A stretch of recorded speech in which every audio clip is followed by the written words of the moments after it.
Hello students, good morning. Students, today is 5th September and your worksheet of chapter 5th fractions was going on. In the last class I have finished question number 1 of section C. Now look the second question of section C. In second question it has been given 3 upon 4 plus 5 whole number 1 upon 6 plus 2 whole number 1 upon 2. So look here, how can we solve? 3 upon 4 you have noted down as it is, 10 plus this is the whole number. First आप इसे convert करोगे किसमें, fraction में. So 5 into 3 sorry 5 into 6 6 5 30 30 plus 1 equal to 31 upon 6. यानी हम numerator denominator से whole number में multiply करेंगे. जो मल्टीप्लाई के बाद आंसर आएगा आप उसे न्यूमरेटर में ऐड कर देंगे. तो 6 5 30 30 plus 1 31 plus same pattern you will follow here. 2 2 4 4 plus 1 5 5 upon 2. So now students you can see it here. Denominators are not equal here. So first you will equalize it with the help of the LCM. So look here how. The numbers in the denominator is 4, 6 and 2. So it will be divisible by 2. 2 2s are 4, 2 3s are 6 and 2 1s are 2. Then 2 1s are then 3 as it is and 1. Then 1 1 1. So LCM is equal to 2 into 2 into 3. 2 2s are 4, 4 into 3, 4 3s are 12. So here you will write the LCM 12. In the first fraction you can see 4 is the denominator. So 4 से आप 12 में divide करेंगे, जो आपका division का answer मिलेगा फिर आप उसे न्यूमरेटर में मल्टीप्लाई करेंगे. सो 4 3 जा 12, 3 आया, 3 से 3 में मल्टीप्लाई करेंगे 9, 3 3 जा 9. Same pattern you will follow here. 6 से 12 में आप डिवाइड करेंगे, जो आपका डिवीजन का आंसर आएगा उसके बाद आप न्यूमरेटर में मल्टीप्लाई करेंगे. सो 6 2 जा 12, 2 आया, 31 को 2 से मल्टीप्लाई करेंगे 62 आएगा. ओके, नाउ सेम 2 से 12 में डिवाइड करेंगे 6 आएगा, 2 6 जा 12, देन 6 को आप 5 में मल्टीप्लाई करेंगे 6 5 जा 30. Okay, now you can add the numbers of the numerator 9, 62 and 30. So 9 plus 2 11, 1 here and 1 will be carry forward. So 1 plus 6 7, 7 plus 3 10, 101 upon 12. Okay, so now students you can see it here, the numerator is more than the comparison of denominator, so you can convert it in the lowest term. Okay, so you will divide 101 with 12. Students, you know about that. 12 8s are 96. So you will subtract 11 minus 6 is equal to 5 and here nothing. So you will write the answer 8 whole number 5 upon 12 is equal to 8 whole number 5 upon 12. Okay, write the answer is equal to 8 whole number 5 upon 12. Clear students? Now look the next question. In third question, the question is 11 upon 15 minus 2 upon 5 minus 1 upon 3. Students, that question you will solve in your homework. Okay, so that is your homework. Question number 4 has been given. Students, simplify 2 whole number 1 upon 2 into 3 whole number 2 upon 3 into 6 upon 11. So students, that question you will solve in your homework. Now look the question number 5. Find the quotient of 3 whole number 11 upon 38 divided by 1 whole number 18 upon 57. So look here, how can we solve it? You can see it here, both the fractions is in the whole number. So first आप इसे convert करोगे improper fraction में. So 38 से 3 में multiply करोगे आप, जो आएगा 11 में add कर दोगे. So 38 into 3, 3 8s are 24, 3 3s are 9, 9 plus 2 11.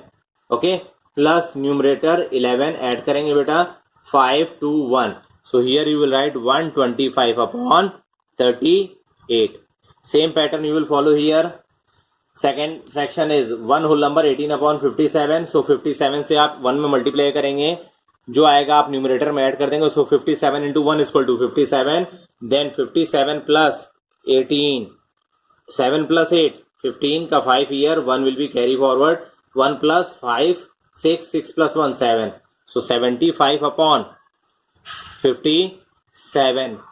Clear students? Now students, you will write 125 upon 38.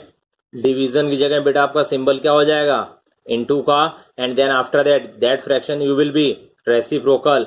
So 57 upon 75. Clear? So now you can convert it in the lowest form. You know about that. Girls बेटा यहाँ आपको क्या करना होगा, जो आपके numerator से denominator divide होता होगा आप उसे डिवाइड करेंगे.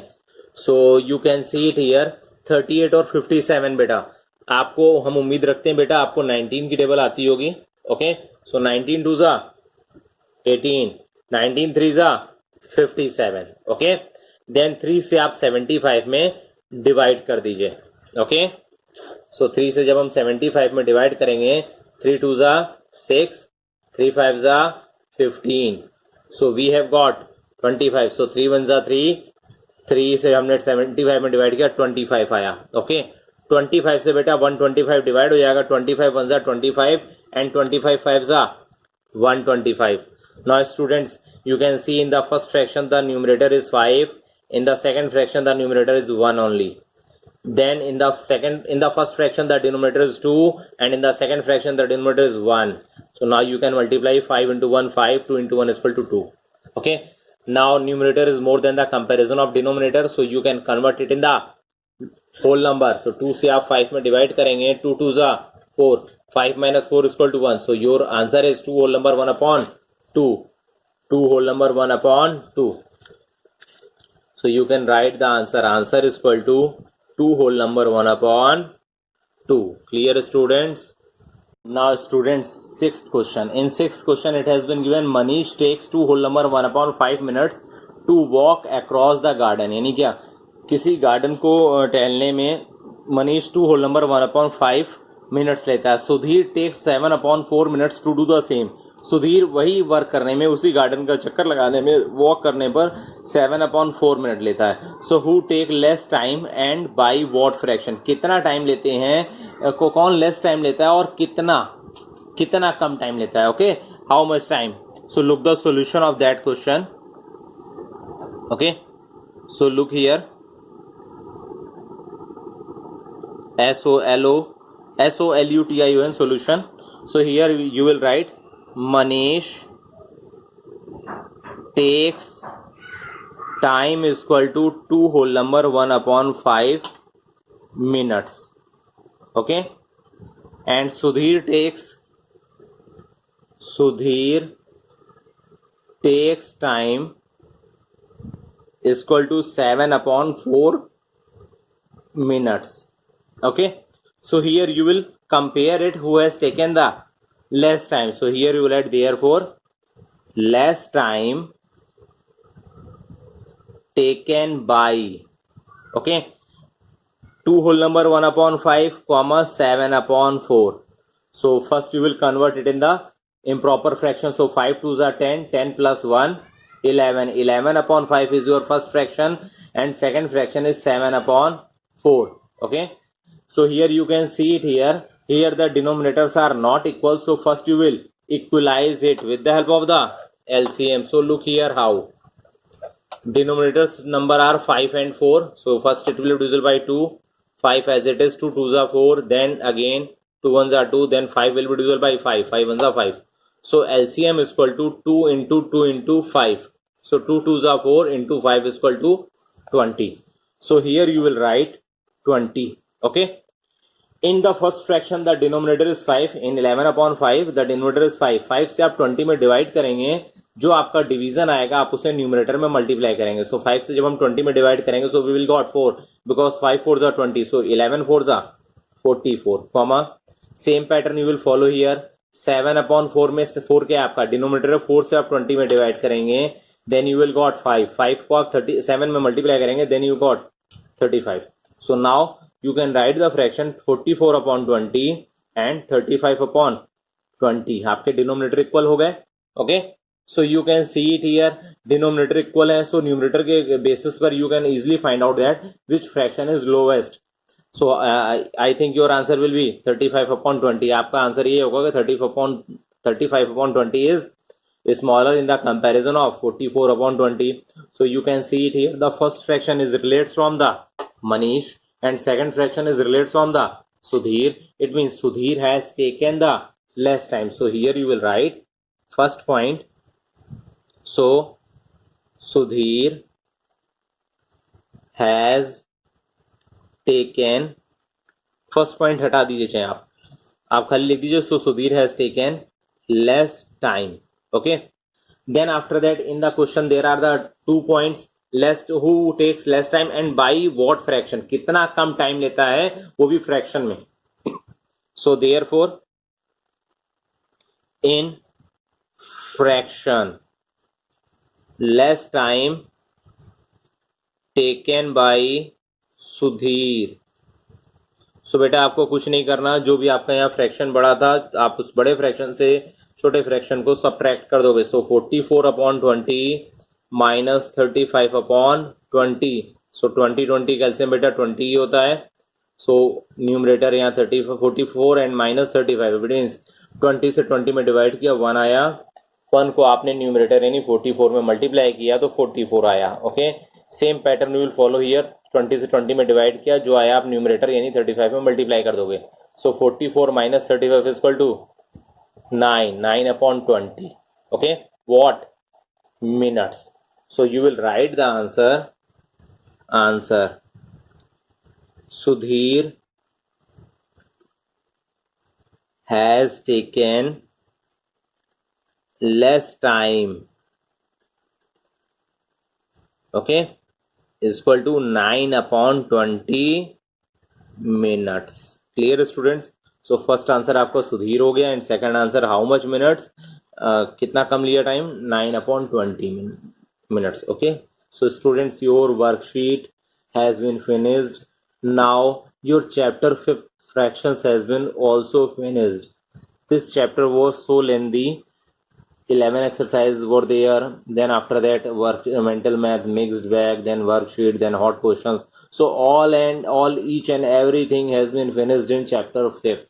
Okay, if you have any doubt, so you can ask the query with me, okay, at the time of the query period. Okay students, now students I want to start your next and last chapter of your half yearly syllabus, that is chapter 12, and the name of the chapter is maths in maps.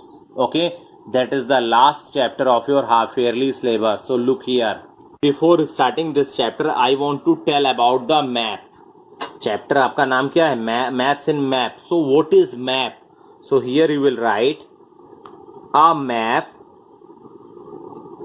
is a drawing. A map is a drawing that shows the top view of a place. यानी क्या, map एक drawing है जो किसी भी place का top view show करता है. यानी अगर आप किसी चीज को ऊपर से देखते हो सो वो क्या है, मैप के थ्रू है. Okay, I want to take one example here that has been given in your book. Look here.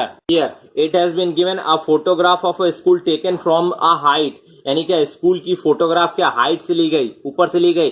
So that is taken from the top view. ये कहां से लिया है आपने, टॉप व्यू से. And second thing, a map of the same school. Okay, same school का ये क्या है, इन्होंने ये मैप बनाया है. ओके, सो मैप के बारे में हमने क्या लिखा, a map is a drawing that shows the top view of a place. किसी प्लेस का क्या, वो टॉप व्यू दिखाता है. वो क्या हो सकता है, it can be a drawing of a small area such as neighbourhood और a large area such as city और अ कंट्री और द इंटायर अर्थ. आपने बेटा गूगल मैप देखा होगा. आजकल बच्चे, छोटे छोटे बच्चे मोबाइल चलाना जानते ही हैं. ओके, आपने गूगल मैप देखा होगा. सो स्टूडेंट्स, अगर जिसने नहीं भी देखा होगा तो आप लोग गूगल मैप ऑन करके अपने मोबाइल में देख सकते हैं. जब आप देखेंगे तो उसमें आपको क्या, किसी भी लोकेशन को अगर आपको देखना है, फॉर एग्जाम्पल अगर आपको क्या स्कूल देखना है अपना, ओके, आपको किसी सिटी को देखना है या किसी भी एरिया को आप देखना चाह रहे हैं कि इसका मैप किस तरह का है. सो आप जब गूगल मैप में सर्च करेंगे, आप उस एरिया का नाम डालेंगे, सो आपको गूगल मैप में वो एरिया दिखाएगा. ओके, एंड वो क्या दिखाएगा, टॉप व्यू में दिखाएगा. यानी उस प्लेस का एरिया क्या दिखाएगा, ऊपर से दिखाएगा, टॉप व्यू से दिखाएगा. सो मैप क्या है, a map is a drawing that shows the top view of a place. यानी मैप के थ्रू क्या, हमें किसी एरिया का टॉप व्यू दिखाई देता है. Okay, one thing more students, when we draw a map we have to reduce it in size. It means अगर हम किसी मैप को ड्रॉ करना चाह रहे हैं सो हमें क्या, उसकी साइज रिड्यूस करनी होगी, so that it can fit on a piece of paper. जिससे क्या, वो आपके किसी पेपर के पीस में सेट हो जाए, आ जाए, यानी क्या, आप अगर उस मैप की साइज को छोटा कर देंगे तो आपके पेपर में आ जाएगा, जो भी आपका पेपर का पीस है, you can see it he on that piece. Clear? I want to tell some points related from your book. Here scale has been given. The actual length of this truck. एक बेटा example दे रहा है, आप ये बताइए, आपने कभी कोई ड्राइंग बनाई होगी, एज लाइक आपने कोई मोटर कार बनाई होगी, ट्रक बनाई होगी, जिसको आपके आर्ट की अपनी कॉपी में बनाते हैं. ओके, सो क्या लिखा है, the actual length of this truck is 10 metre. Truck की लेंथ कितनी है हमारी, 10 metre. In this drawing the length is 5 centimetre. हमने क्या किया, इस ड्राइंग को ड्रॉ किया, देन इसके बाद हमने इसे रूलर से नापा, तो इसकी लेंथ कितनी दे रहा है बेटा, 5 सेंटीमीटर दे रहा है. इट मींस ये पॉसिबल नहीं है कि आप ट्रक अगर 10 मीटर्स की है, सो 10 मीटर की ट्रक को आप अपने पेपर में, अपने पेज के पीस में या पेपर के पीस में आप उसे शो कर सकें. So at that time you have reduce it size. Here that point I have written here, when you draw a map you have to reduce it in size so that it can fit on a piece of paper. आप उसकी size को reduce करते हैं ताकि वो क्या, आपके paper के पीस पर आ जाए. So how can we reduce it here, here it has been given 5 centimetre in the drawing shows a length of 10 metre. 5 centimetre की जो हमारा ये ट्रक की साइज दे रहा है, ये 10 मीटर शो कर रहा है. इट मीन्स क्या, 1 सेंटीमीटर कितना, 1 centimetre shows a length of 2 metre. Okay, this is the another thing. आप ये ध्यान रखिए, जब भी हम किसी भी डायग्राम को ड्रॉ करते हैं, सो हम उसकी क्या, साइज को रिड्यूस करते हैं ताकि वो किसी पेपर के पीस में आ जाए. Okay, so here when all dimensions of an object are drawn to the same scale the drawing looks like the original object. यानी क्या, हम अगर सारे ऑब्जेक्ट जो भी डायमेंशन है उस ऑब्जेक्ट के, सभी क्या सेम स्केल से, सेम साइज के रेशियो से या सेम फ्रैक्शन से हम उसे क्या ड्रॉ करते हैं, सो वो ड्रॉइंग क्या कहलाती है, looks like the original object. वो हमारे क्या, ओरिजिनल ऑब्जेक्ट की तरह कहलाती है. आप ये देखिए, ये ट्रक है, आप इसको देख के बता सकते हैं, देख करके कह सकते हैं that is the truck. Okay, so when the all dimensions has been, look, all the dimensions of an object are drawn to the same scale, so that is related from the original object. It has been seen as like a original object. वो आपके क्या, original object की तरह ही scene होती है. Okay student, सो आज की class में बेटा हमने आपको चैप्टर 12 स्टार्ट तो किया है, but in the next class I will start the practical questions of this chapter. Okay, so तब तक आप लोग बेटा चैप्टर 5 को अच्छे से लगाइए, एंड चैप्टर 12 में जो हमने बताया है, अगर उसमें कहीं कोई डाउट होता है, then you can also ask the query with me. Okay students,